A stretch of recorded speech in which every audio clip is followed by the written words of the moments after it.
I'll go ahead and we are recording, and here we go. Ione Skye, thank you so much for joining. It's a pleasure to get to chat with you. Really, I'm excited about this. Yeah, me too. Thank you for having me here. So I guess, first off, I guess I want to just say congrats on your memoir, Say Everything. I burned through reading it in a single weekend, and it's really heartfelt, and it's honest, and it's filled with a whole lot of really intimate details and candid stories about a lot of bold-faced names. And I want to get to that in a second. But, first, this book it's so incredibly dense with details and descriptions from chapters of your life that are sometimes 30 or 40 years in the past. And, talk to me about the process of how you go about writing a book like this. I mean, did you have a journal to be able to recollect some of this stuff? Did you do interviews with people for these stories? Like, how do you start writing a memoir like this? A few things. I have a really good long-term memory. I'm kind of the keeper of the memories of the family for some reason. And my grandmother was kind of like this. Like she would remember the shirt she was wearing or whatever you wore in the 30s.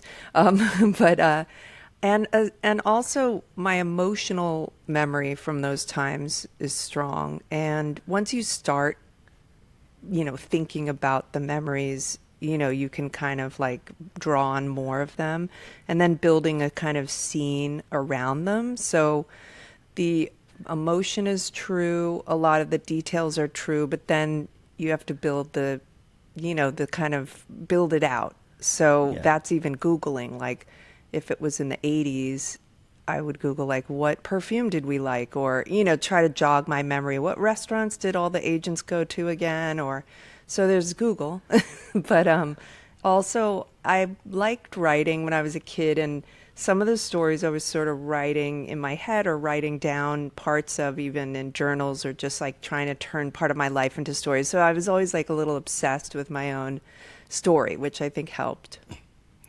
Well, we recently had Moon Unit Zappa on the Oh podcast yeah. to talk about her memoir from last year, and I didn't realize you two were friends until I started reading your book. And what struck me is interesting is that there seem to be a lot of parallels between your stories. I mean, first off, just the way that you described the real social atmosphere of your house on Wilton Place, and it had this kind of constant stream of bohemian, creative people cycling through. That really reminded me of how Moon described her house growing up. But, you really both explore these complicated relationships you had with your famous musician fathers, and, the longing and the emotional connection that largely went unfulfilled and then kind of really shaped your relationships later in life. And, I'm wondering, were those similarities something that you were aware of while you were writing this book, or are those just really common themes for kids who grew up in, 80s LA showbiz families? Yeah, it's funny you should say that, because the ones that I drew a parallel in the story and in my life were Karis Jagger and Amelia Fleetwood, who Mick Fleetwood and Mick Fleetwood Jagger. Mac, and then Karis, Mick Jagger. So I kind of was studying, especially Karis. I was and always intrigued with children of Griffin Dunn with Dominic Dunn. I think because I wanted to crack that shell. What studying someone else is sometimes easier than analyzing your own life. But with Moon, until you said that, it's oh, of course, duh, she had a similar thing. But it must have been something that felt familiar. But always they had their dad in the house, usually and mine was nowhere. So I was in a kind of another category, but I still must have felt, our lifestyles felt kind of similar, although I was obsessed with the Zappa house because, whenever it's new and somebody else's, it's always so exciting. Yeah, I mean, her dad was in the picture, but I mean, I think that's what's interesting about these two books is that was really a major theme of her book, is that he was physically around sometimes, Right. but emotionally Sure. he wasn't. I mean, there was this really sad passage she was talking about, all she ever really wanted as a kid is just to have a Saturday morning in bed with her dad. Oh, It seemed yeah. like a very small ask Yeah. that never really materialized. I know. It's pretty unreal. Um, But you know, now the as one, it's a sad that now that we're both parents, as a parent, you can understand not doing that. Like, on one hand, it makes you think, I can't even imagine ever ignoring my kid for a second or whatever. But on the other hand, you also touch those parts of you that can kind of relate, although it's wrong not to be involved. But you understand it a little too late after you've Yeah. already had your childhood.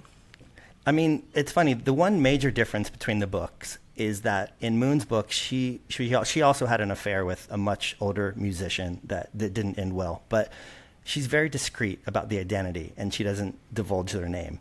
But in your book, you spill a lot of beans, and you talk a lot in depth, extremely candidly about a lot of very famous people. And some of those characterizations aren't that flattering, and it's captivating to read. But I'm wondering if you had any trepidation while you were writing this, because I think most of us have written that kind of intense email to somebody, and then at the last minute decided to just leave it in the draft folder and never actually send it. But you did send it. I mean, you published this book, and when the final draft went to print, and you knew the public was going to actually read this, what was that like? I mean, was it terrifying, cathartic? Were there really any elements of regret or embarrassment? I mean, what was going through your mind on the eve of this book's release? Yeah, I mean, of course, there's the main people like your parents and, those people that I gave the book to my mom and my brother early on in early drafts to just keep seeing how they were doing with it. But yeah, other people, I mean, believe it or not, I protected some people by toning some stuff down. And with Anthony Kiedis, he had already said everything. So in his own book, had he not, I wouldn't have said things like that. And I'm close with his mom, and so we had a conversation. It was interesting. She didn't read his book because he didn't want her to, so I was really worried about that, and we talked about it. But because Anthony had already said so many things, I thought about it a lot, but also, that was kind of the main one. And my father, I really feel protective of him and his legacy.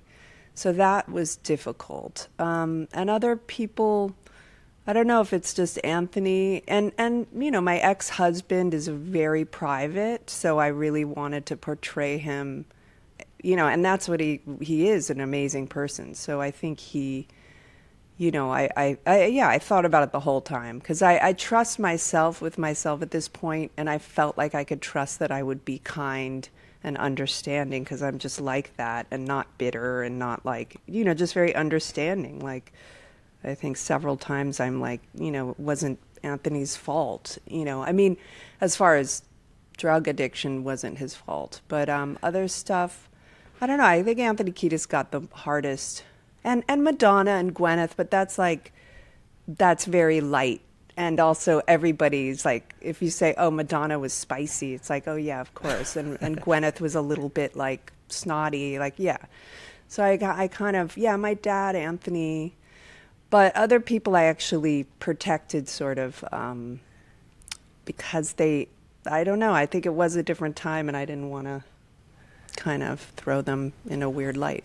Well, it's funny you said that because, cancel culture can be so unforgiving these days. And, personally, I really struggle with the idea of people being judged for past behavior through a lens of today's standards, But that said, you do talk a lot about your relationship with Anthony Kiedis and, the drugs and the jealousy and the cheating and the possessiveness. And, you were 16 or 17 years old at the time and he was 24 roughly.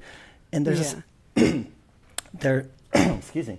There's a section of your book at the end where you're having this conversation with your adult daughter, and you kind of try and brush off the relationship as, that was a different time, and your daughter really pushes back and basically says, no, like at no time was that relationship ever appropriate. And was that one of the first instances where you kind of had a clear perspective on that relationship and the fact that it probably wouldn't be permitted or accepted today? I mean, did anybody else ever raise flags while you two were dating, or were the times really that different? They were different. I think my mother had a hard time with it, but it was because his drug addiction was such a big deal that almost overshadowed an age difference. When it's you feel so mature. So at 17 or 16, I felt I mean, I felt out of my league in this whole Chili Peppers scene in some ways because it was like they were older and it was a fast scene. But I also, my emotions, because you're just tied up with your own emotions, you don't think, oh, I'm too young. And I still, I mean, if Anthony wasn't still dating like young people, I would just say, well, once in a while, you know, it happens. Of course, if it's like such a crazy age gap that it's like really inappropriate, but 24 is still pretty young. I mean, I still kind of think it's not right, but it's more also the behavior when you're young. And I think, yeah, just some of the unsafe sex. It's like I'm just sort of like, why, you know? But people, yeah, I don't know. People do things that aren't right. So yeah, the age gap stuff is still hard for me to remember.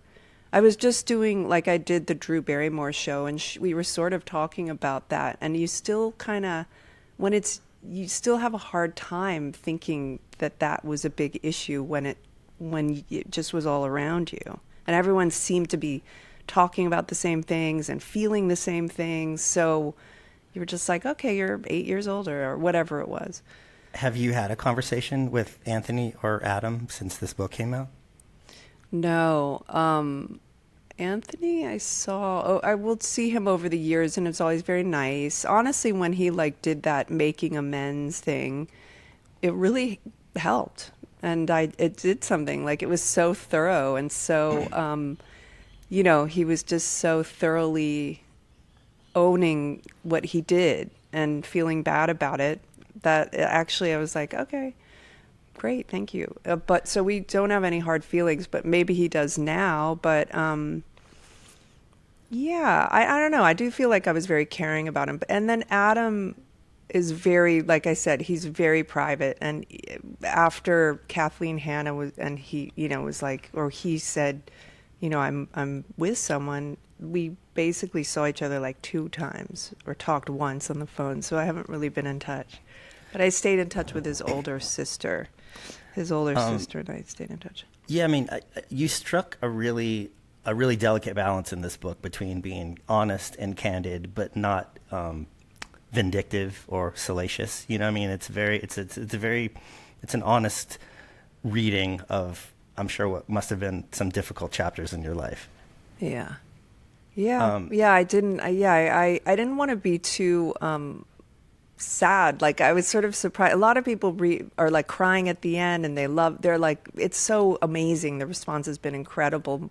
As the best response I could have ever hoped for is happening with this, which doesn't always happen with projects, I'm sure, as you know, like some you love and like it doesn't resonate with many other people except a few.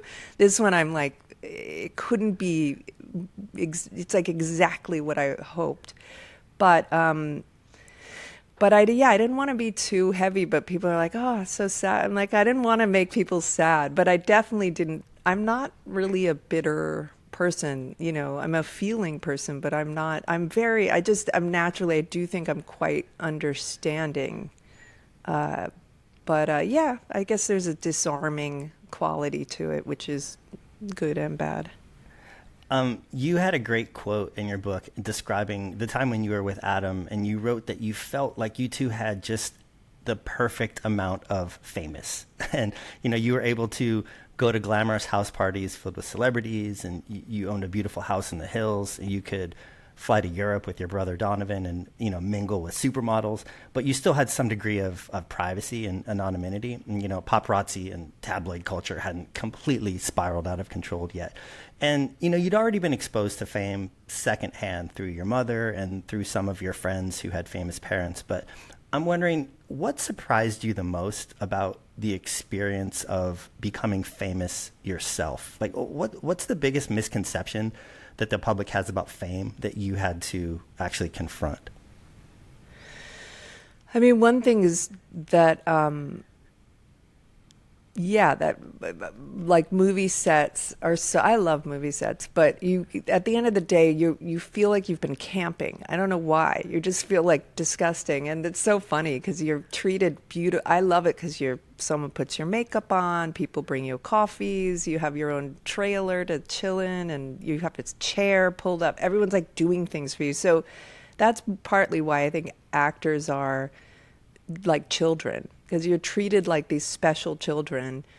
But I think partly also why I didn't have a lot of attention was I didn't like, it's not that I didn't realize I was famous, but I didn't really realize I would forget I was an actress. Like I was always very just in the moment. And because I'm kind of an artist, like a painter, a writer, like I've always been a kind of that kind of artist. Not to say I don't absolutely love being in the spotlight and having attention. And the older I get, it's like the more I realize that I loved it and I do like it.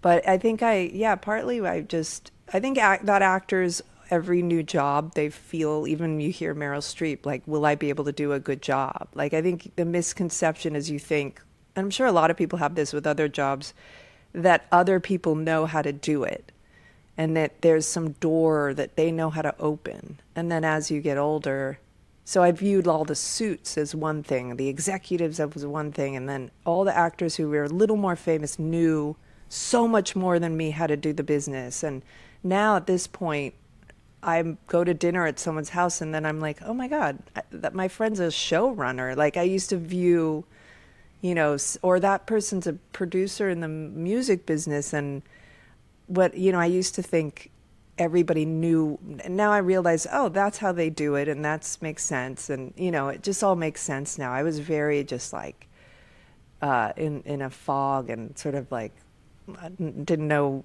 how people did things. So I think a lot of the misconception is that I guess, everybody knows what they're doing and different things like that. Yeah. Well, after you and Adam divorced, you wrote about how you had this tattoo of his name altered to read from Adam to Madam.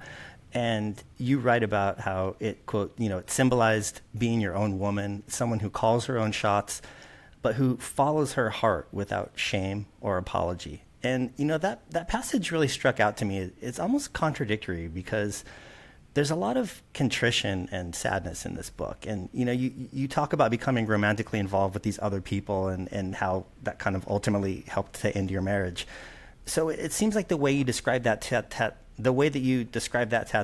it feels somewhat at odds with the broader theme of like some of the remorse that runs through this book. Is that a fair reading? Yeah. Did I get that right? Yeah. I mean, it's so true. Like so much stuff in all the edits of the book, I'm so into being like authentic and having things feel correct. Like it just like I combed over stuff so many times, like, does this feel right? Is this right? Does this feel good still? And on one hand, you're absolutely right. It's contradictory. On one hand, I was in the house we bought. I was on my own. So on one hand, I was becoming my own person. I've always been my own person, and you are who you are. And as a little kid, I almost felt like so myself, at certain points. So I guess it's that contradiction that you're in yourself and doing, you're with yourself in your own story, and it's dictated kind of by your own experience. And then I get very dictated by who I'm dating, like how are they feeling and how are they doing and are we together? Like very much like I've been listening to this Dominic Dunn book it's sort of about the O.J. Simpson trials. And there's this thing about what was her name? Nicole Simpson. Nicole that Brown she Simpson. just, yes, exactly. Like she couldn't not be with somebody. And so like, that's why she kind of kept going back to him. And I definitely can relate to that. But that period, I had periods where I was on my own and it was so, for lack of a better word, beautiful. And I was alone in my place, just like back to what I was like as a kid when I would just be dreaming in my room. And I had this house and I was sort of like painting and on my own. And so, yes, I was like, I was becoming, the Madam was sort of representing just like being with myself again and not a couple. But then I'd go back to being completely lost again, like with David, who I had a kid with, like just so the book does, I didn't want to mention love addiction because I hate those terms, but it is a lot about that kind of thing, like being only feeling good if you're dating someone. So you're right. There was a huge contradiction because I don't all of a sudden then it's like, and then I was good forever. Yeah. But Well, I I'd mean, also never wanted the book to, like writing the epilogue, I struggled with because I never didn't want to be like, and now I know how to live and I'm amazing. Because I always, yeah. I resent, I don't like when people say, I'm a life coach, I've figured it out. I'm like, really? So Well, I guess the contradiction that I spotted was it's such a candid book in so many ways, and it's so self-reflective. But just that term, following your heart, it seemed like kind of a euphemism for yeah. having affairs, which is ultimately what really destroyed a lot of your relationships. That's what seemed contradictory to Oh, me. I didn't mean like to follow, I didn't mean now I'm gonna, the marriage was such a constriction and now I get to be with who I want to be. That's not what I meant by that. And clearly I really like being I like being married. I just like it. So I don't think it was about, and now I'm not constricted and I get to sleep with these women and be or sleep with whoever I want. That was more, I don't think, but yeah, some of those little tied up in the bow things that come out, I also have an issue with, but it's funny. Some of those things people really respond to. So I very much struggled with the commercial aspect, or not commercial, but just I wanted it to be actually commercial, but not being poetic, or like I wanted it to be kind of authentic and poetic and not basic. But sometimes just basic stuff comes out, and that was something I really toed and froed with. But some things I just let be, even though they're very general. Yeah. So I'll switch gears and lighten it up for a second. I have to get your take on the Beastie Boys because, the era when you first met Adam, it was one of the most influential periods of their career. And, everything that I've read and all the stories that I've heard about G-Sun Studios, this rotating cast of insanely creative people that came through, to me, it felt similar to almost the closest thing that our generation had to like an Andy Warhol's factory, and you had Spike Yeah. Jonze, Mike Mills, Money Mark, Grand Yeah. Royal Magazine was headquartered there. And it seemed like it wasn't just a recording studio. It was like this clubhouse or like a creative lab. And I'm curious what that was like for you to get to be a part of that. Because, historically, recording studios and musicians' wives haven't always mixed so well. And I'm wondering, did you feel that tension ever? Or were you able to carve out your own creative space within that world? Oh yeah, no, there was no tension. I mean, with the Chili Peppers, they literally had one tour, like no girlfriends tour. Like it was very like old school back then. But with the Beastie Boys, we were all just friends, like Mario Caldato and Mark Nishida were still friends, and yeah, it was just this big community it crossed over with New York people like the Biz Markie or Q-Tip, and we were just all friends. Like I practically lived at the studio just because it felt comfortable and good, and also Adam and I were like so enmeshed, and and same with like Tamara and Mike D were, it wasn't, no one was treating anyone like Yoko Ono, and you didn't just have to be like pretty and quiet sitting there. And Tamara was directing and I was acting, and I don't know, it was just all very, and I did little stuff for, the magazine. They had the magazine Grand Royal there, and then there was also the X Girl and Extra Large, and there was a store on Vermont and Los Feliz. It was just all very fluid I don't know if that's the right word, but it was also a lot of people that I had known even before coming, sort of a couple people. Anyway, it just was like a bunch of friends. And it is one of those things where there's an excitement, but you're believing you're just into, everyone loves each other. Like, someone comes over to play on the album, we might be like already a fan of, or you're just sort of like not thinking, oh, this is like an iconic moment. You're just sort of there having fun. And then Adam Yauch was always, he was directing, or then he was like really into snowboarding or then skateboarding. So he built a ramp. And then there was like DFL, this punk band that were crossover people, and they were recording there. And Adam was in that DFL. So anyway, it was all very just like this. Yeah, it didn't feel. I mean, I guess I'm getting. Did it feel special and significant at the time, or it was just those are your friends and you're just being creative? I mean, for sure, like there was always already like the Beastie Boys were established, obviously, and some other bands were already established, but it felt exciting, and I felt like this was the coolest crew you could be involved in, and I think everyone was aware that this was super fun, and it works because there's people like. I don't know if it was Mike D or Yauch or which was the Paul McCartney of the group, but probably Mike D and Yauch and to a certain extent. But if no one was doing anything, and Adam Horovitz would have been that, but he got to be the, so there's an ambition. Well, actually, I want to finish that thought. Adam got to be the George. Well, I'm just saying, like he got to be, well, because Mike D was like sort of the businessman role eventually in a way, and then Adam Yauch would become so obsessed with whatever he was into. If he was into acid, he did it for 1 year. If he was doing the music videos, he did it like super super hardcore, and so there was this focus, and if someone was bringing in a genre or something, there was the excellence and the like. They could see it all the way through.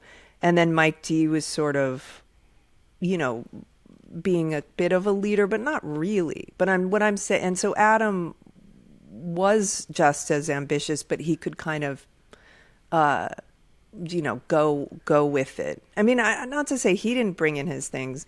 All I'm saying is, yeah, I don't know where I'm going with that, but I'm just saying that they all... That's a really interesting, don't know where you're going, so go ahead. Well, I'm just saying, like, it's always trying to analyze, like, who's kind of making this happen, but I think it's pretty equal.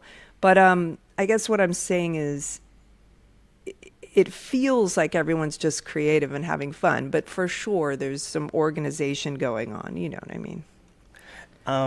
So I want to get back to life on a movie set again. And, earlier in your career, you had this on-screen romance with Keanu Reeves, and you were understandably smitten with him. And, he gave you some really helpful perspective and talked about how the long hours and the creative intensity during the filming of a movie can be intoxicating, but oftentimes those on-set crushes, they're not real. And, I've always been curious about the idea of actors falling for each other on set. And I always imagined it's a bit like having a fling when you're on vacation. It's like those relationships are so context specific, and rarely do they survive the return to real life.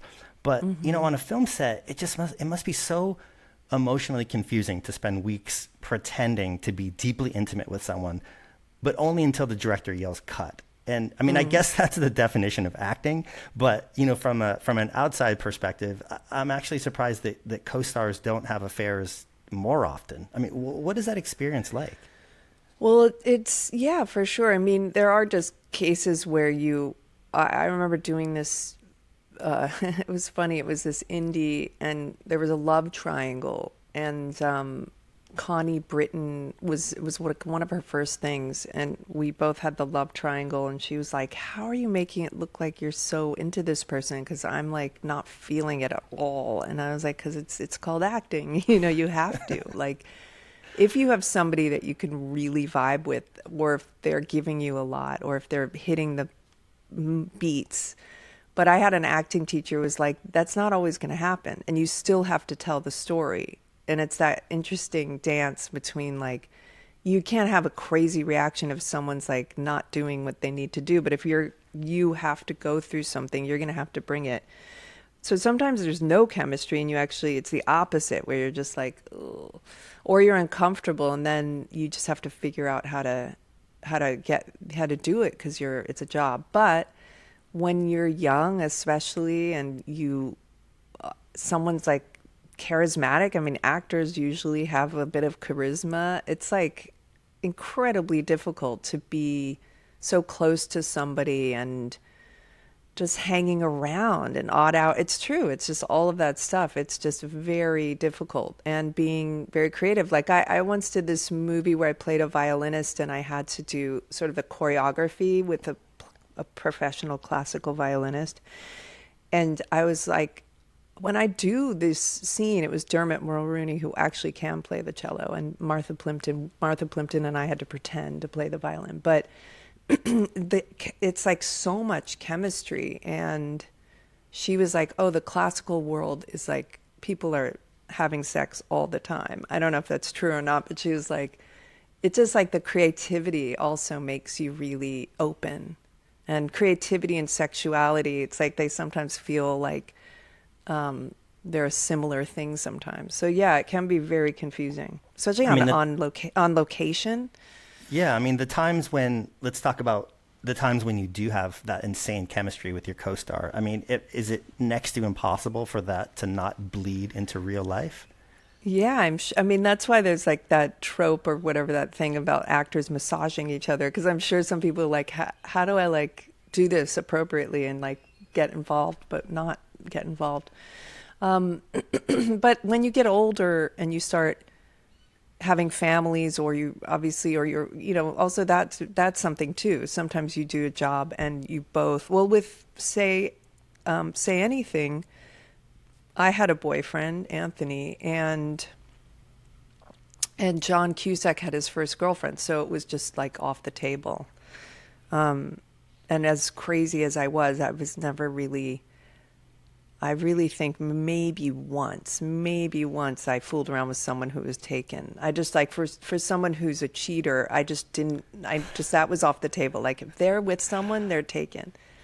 But so there's different scenarios. But if you're, that's a strange line in the sand to draw, but I know, respect it. Go figure. I don't know why, but I guess everybody has their specific things that whatever. Because some women like married men. There's like a thing about it or something. But I don't know why I wasn't like that. But anyway, I think that it's really difficult. That you're lonely. Sometimes you're lonely. And you're away in Canada and it's winter and I don't know. You're just like, it seems like a very, sometimes. Just such a unique, specific environment that it would foster these relationships. I mean, and the times, or if there was a time when you kind of did lean into a romance while you're on set, did it transfer offset? Oh, I mean, right. Was it real or was it really something about just the energy of being part of that process? Yeah, I mean, I think, no, I can't think of any situation where it transferred. I mean, with River Phoenix and I maybe did we kiss once? Yeah, we kissed, but we never went all the way. But we had attraction and chemistry, but it just stayed a long, long friendship with that same lovely, just like attraction, but like mainly a friendship. So that transferred. It's funny when you do films, the certain people you become friends with, and you think when you're young, oh, we're going to be a crew. I'm going to know these people forever. And then cut to 30 years later, you're like, oh, I still am friends with this one costume designer, but it's random. It's so random. But I've never had it transfer. But some people do. Yeah. Well, you wrote about your brother Donovan Leitch and how when you were in your early teens, you weren't so much jealous of his success as much as you were of his sense of clarity and his sense of direction of what he wanted to be and where he wanted to go early on. But, you get cast in a movie, and I would imagine the filming of your first movie must kind of feel abstract and unreal. But, when you finally saw the movie completed and you're in a dark theater and you see your name on the screen for the first time, do you remember what that felt like? I mean, did you feel that sense of clarity and purpose immediately and know that that's what you wanted to do? The weird thing is the truest story, like The truest thing is, it was surreal when I first saw it, and I was out of my body. I couldn't see, is this a good movie? Was I good? When I saw, everything was like, it was like being on acid. Everything, the sound, it sounded so loud. My name looked weird. It was just very surreal, and I was quite numb. And then the second time, that was a sort of smaller screening. And then the second time, which is in the book, the sentiment of I wanted my name to be there forever was true. And that was like, instead, more than just I have a purpose, it was I want to keep doing this forever. Like, I mean, I don't want to go back to high school. I loved the film set. I loved, excuse me, the whole experience. I loved, being in the theater with the cast, watching the movie. So yeah, that time I was like, whatever this is, please keep going. But it wasn't so much that I was conscious of, I'm an actor now and I need to keep acting. But that came a little later, to be honest. So the pursuit of acting as a career came a little bit later, but that feeling of seeing yourself on screen, I mean, that was magical from the start. Oh, yeah. I mean, I did love also, yeah, I mean, when you're young and beautiful as well, I was like, wow, and some of the scenes I was like, oh my God, I did it. I can do this. And then, it gets tricky as an actress when you're older. Now I watch myself and I'm like, ooh, I'm older. But apart from that whole being older, but I feel like better is the wrong word. I don't like using the word better, but I'm definitely maybe more versatile or something. You do kind of get better as you go along in a certain way. You lose certain qualities, but, I think, as far as the craft, you as you get older, it can get better.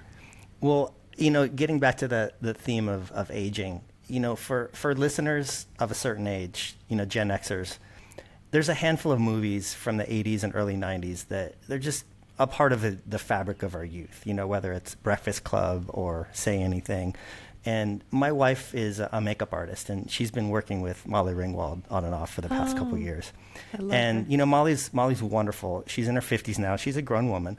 And, my wife is describing how every once in a while, when she's doing her makeup, Molly will be talking and she'll just say something a certain way, and my wife will just see this glimmer of that 16-year-old Molly that we all grew up watching. She's still in there somewhere. And, from an outside observer, it's really surreal to experience this clash of one's memory and then seeing the actual passage of time.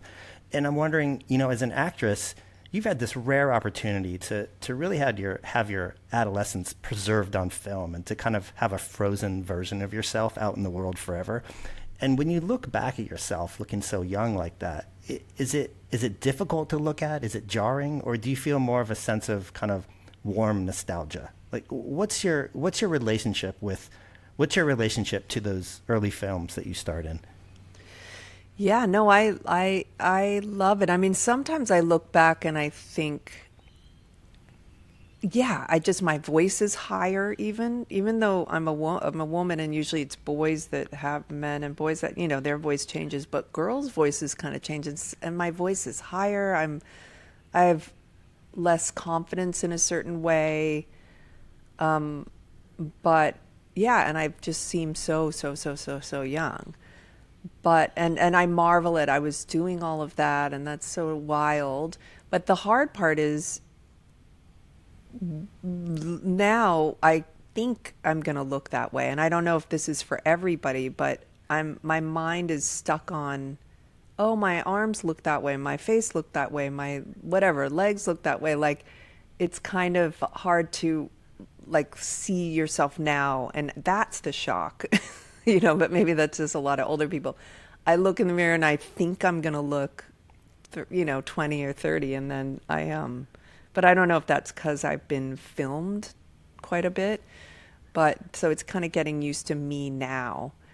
But yeah, sometimes I just think also I just am like, wow, I was so hard on myself. I also, you hear this a lot, that even when someone was beautiful, I I didn't think I was as beautiful as I was some of the time, which that is sort of always a bit annoying, because you're like, Well, I mean, you well, I could have guess that's enjoyed it more.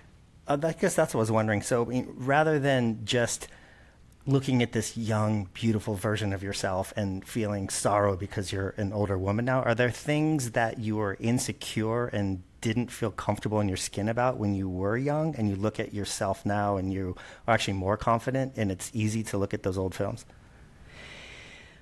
Yeah, I mean, I also have to say I'm not only in sorrow. Like, I also like how, I like the changes too. So it's not only just like wishing I looked 25, because I like being older and elegant, and there's new Of things that are course. really, really nice. But anyway, yeah.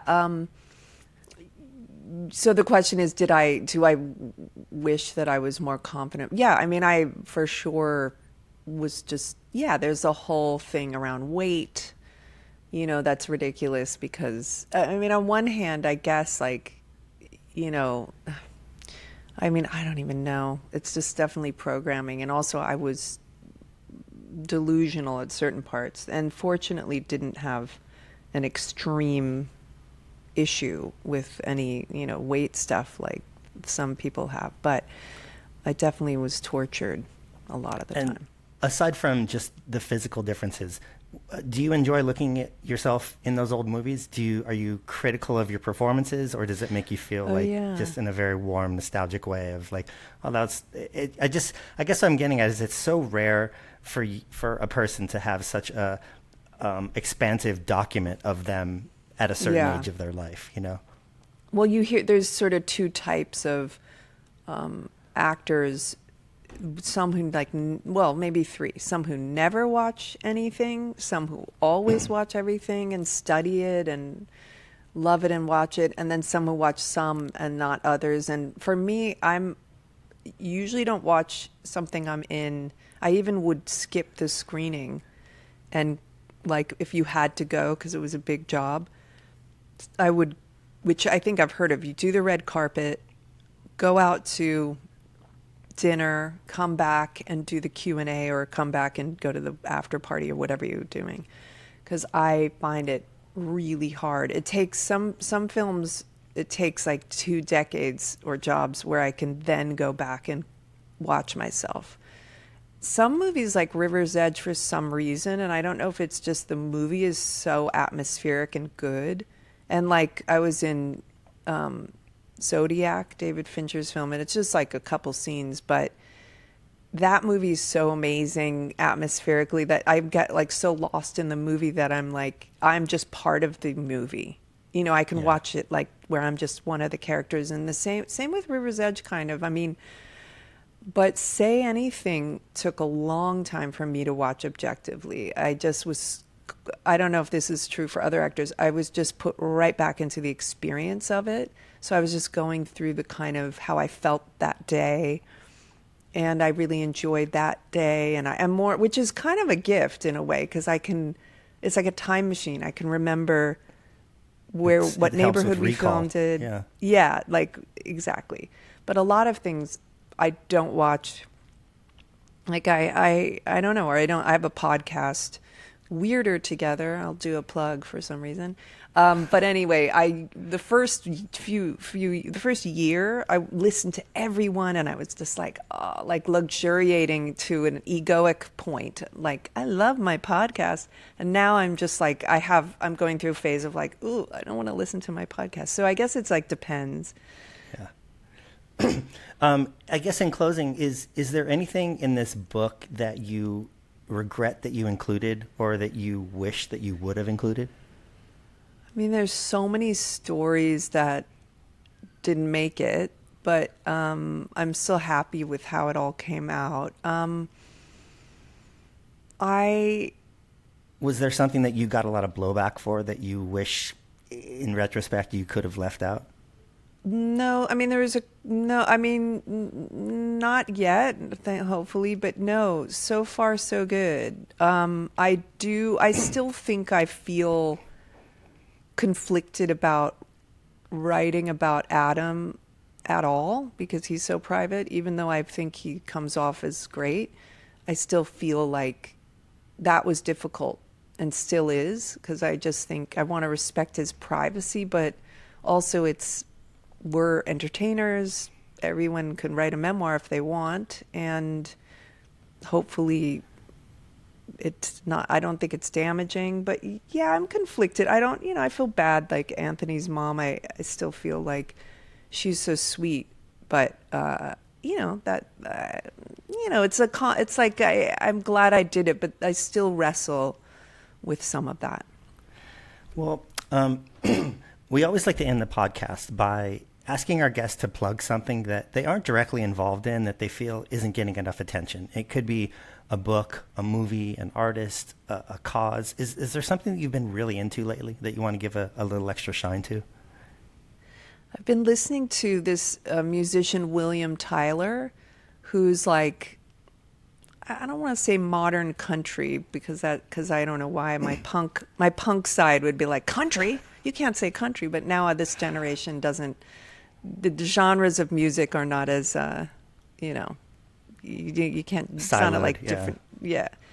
William Tyler, basically any of his albums, he's just one of those like guitar player, musicians that's just like otherworldly. Like he's young-ish and he's William Tyler. So any of William Tyler's albums, just put it on in the house while you're in the house. It's just like every time my husband Ben Lee would put it on, I would be like, "Who's this?" for so long, and he's like, "William Tyler." Well, it's one of those things you're just like, just on a visceral level. And he's popular, but not he's no hugely popular person. But yeah, William Tyler. All right, I'll check that out.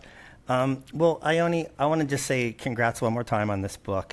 Say Everything is available now in bookstores, and it's a really compelling read. It's got a lot of really intimate stories and reflections, but it's also just really entertaining, and it's got some great behind-the-scenes glimpses into 80s and 90s Hollywood, so definitely go check it out.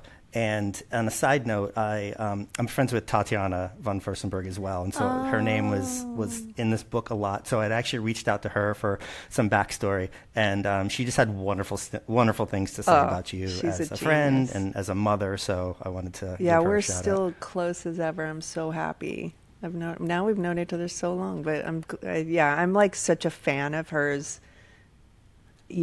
All around. I just I'm all about her.